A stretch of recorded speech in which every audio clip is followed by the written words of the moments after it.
Hello, podcasters. Welcome to JEEPAC Conversations. I'm your host for this program, Miguel Lloyd. On JEEPAC Conversations, we bring you the business leaders in our communities that are turning policy into action. On this episode, we bring you a post-election conversation from the state of Georgia, more specifically, Atlanta, Georgia. There's some that believe that the only difference between Georgia and Alabama or any other deep southern state is the city of Atlanta.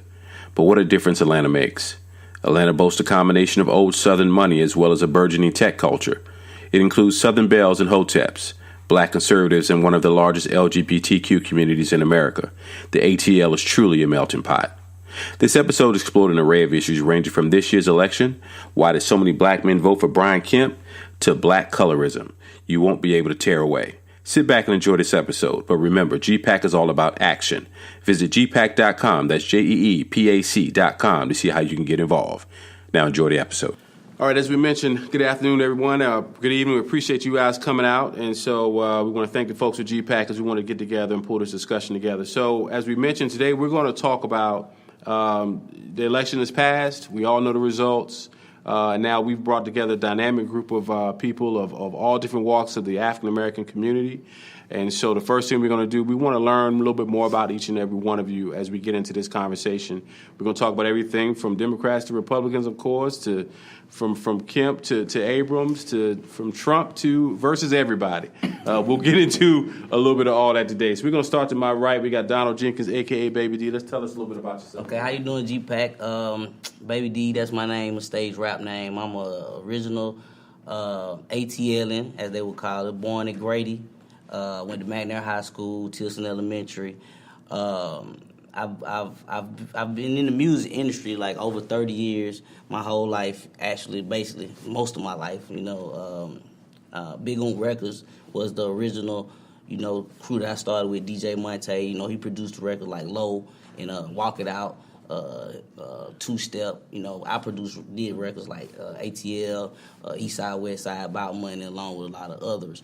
I've learned how to elevate my hustle from the music industry to taking it to the business side. Now I own my own label. I also have a furniture store, that I'm recently managing and I own right now. Basically, I'm here just to give you the aspect. Give you the side that of the people that I'm around, the people that's not worried about what's going on in politics. They just in the streets every day worrying about what's going on the next day. Can they eat the next day? So I believe in everybody having their own and just equal rights for everyone. So I guess when the discussion gets started, we'll get more into it. Me fresh out of penitentiary. I just came home from doing like 2-3 years in the penitentiary. So I know how it feels to be a convicted felon. And you can't vote. You can't really express yourself how you want to because of a simple mistake you might have made, so it prevents you and holds you back. So that's what I represent. I am Tamara Johnson Sheely, born and raised in Savannah, Georgia. I've been here for about 25 years. I'm a mom. I'm a wife. I was a candidate for the Georgia State Senate. I actually ran 3 times. I ran in 2014. I ran in 2016. Ran again in 2018. So I had an opportunity to get an inside look at the Democratic Party. And what I saw, I did not like.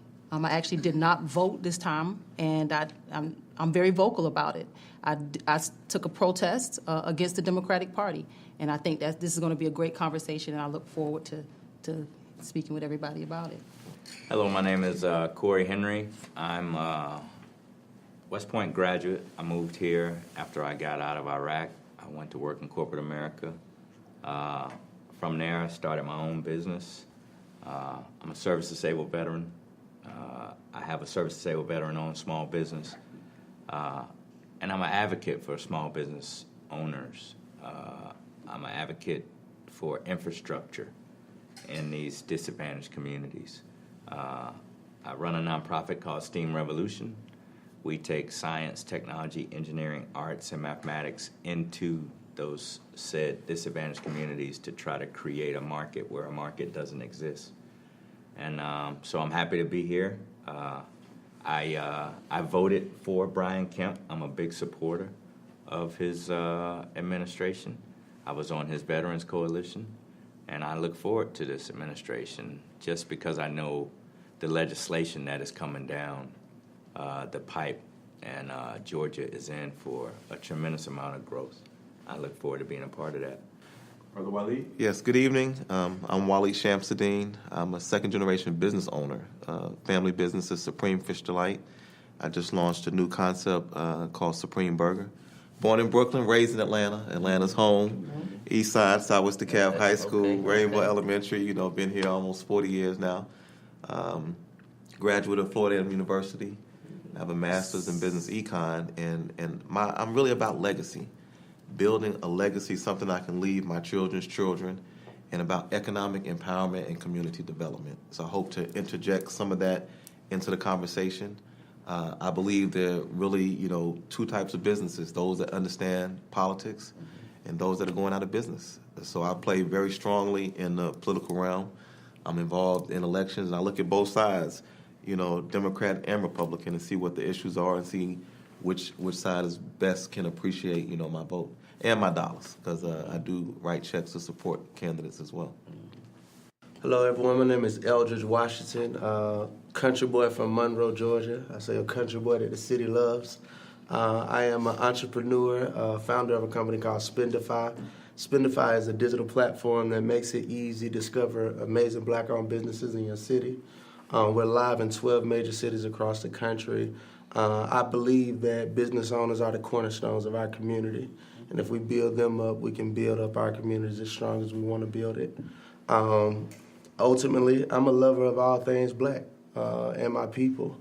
And I'm just here to provide my skills to this struggle, this beautiful struggle we call life. So I'm excited to be a part of this conversation. All right. I'm Vidalia Turner. I'm a native of the city of Atlanta. And I taught school because my father wanted me to teach school. My father was born in Sandersville, Georgia in 1905. He could not read and write.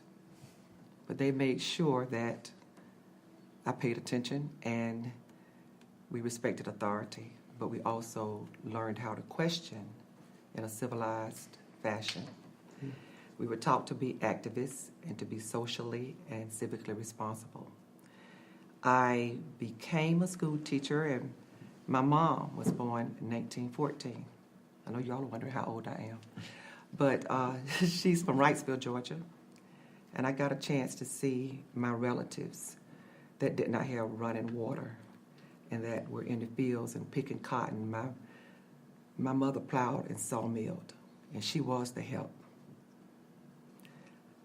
I became the president of the Atlanta Federation of Teachers, and I taught in Atlanta City Schools, and the president of Georgia Federation of Teachers.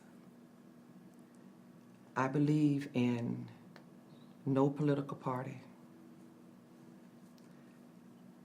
After this election, I love my own first, but I have grown into another person in this election. I had a lot of experiences through the AFT, American Federation of Teachers, but we believe in doing the right thing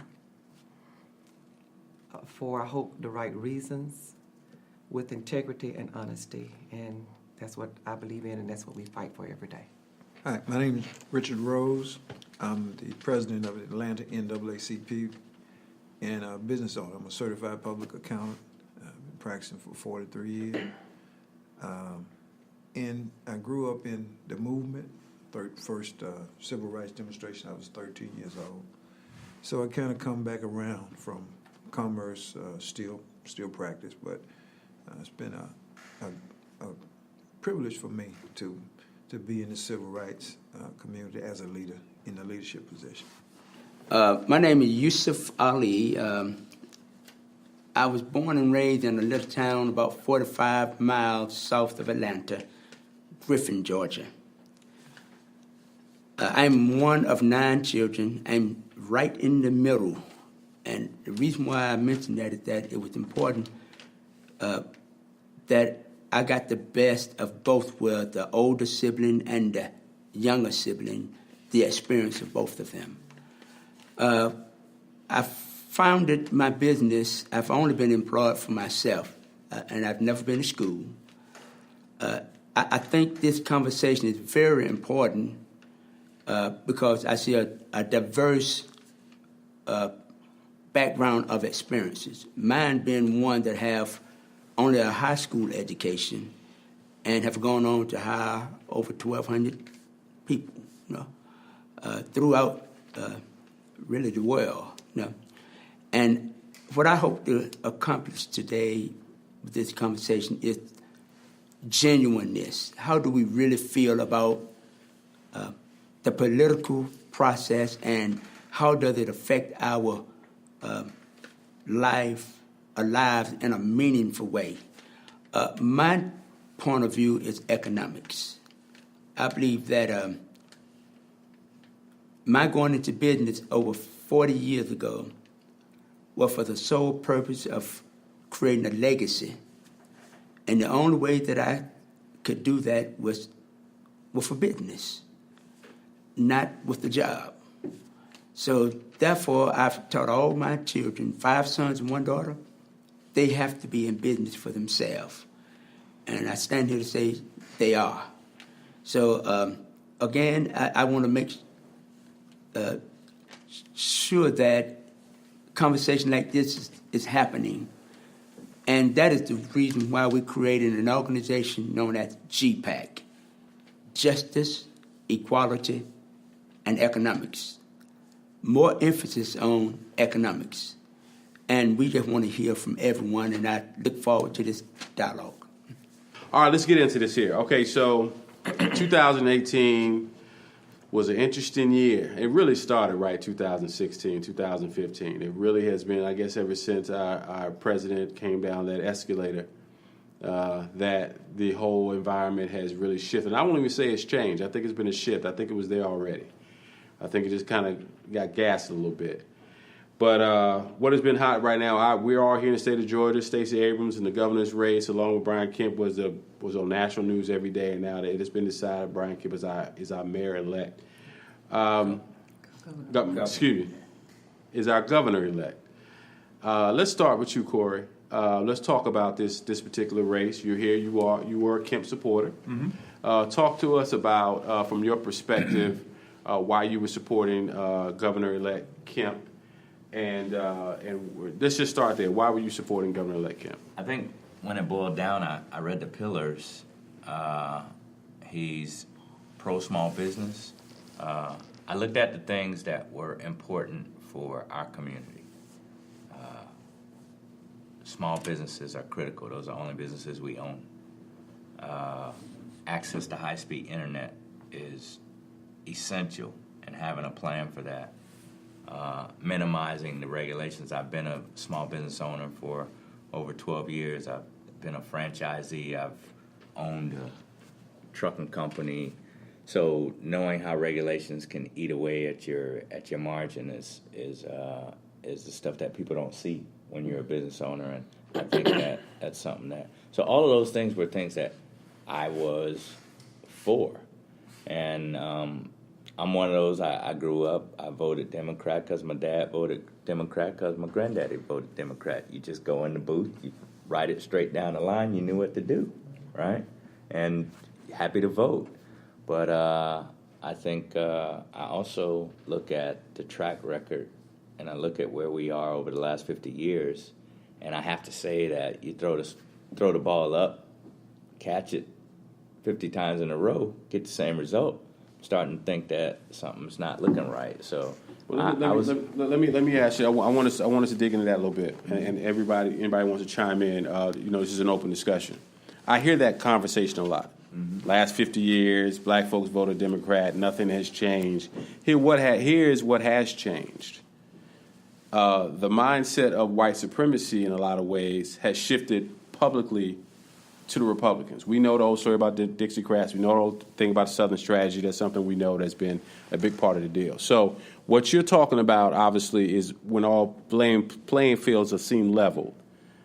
But if you have a situation where you're dealing with people who are specifically looking at people of color and are really putting us in a position where we have to make a choice. Mm-hmm. So when you have that conversation about the last 50 years, but your opponent is saying, we don't want you over here because we're not publicly campaigning for you. What is your response to that? You know, and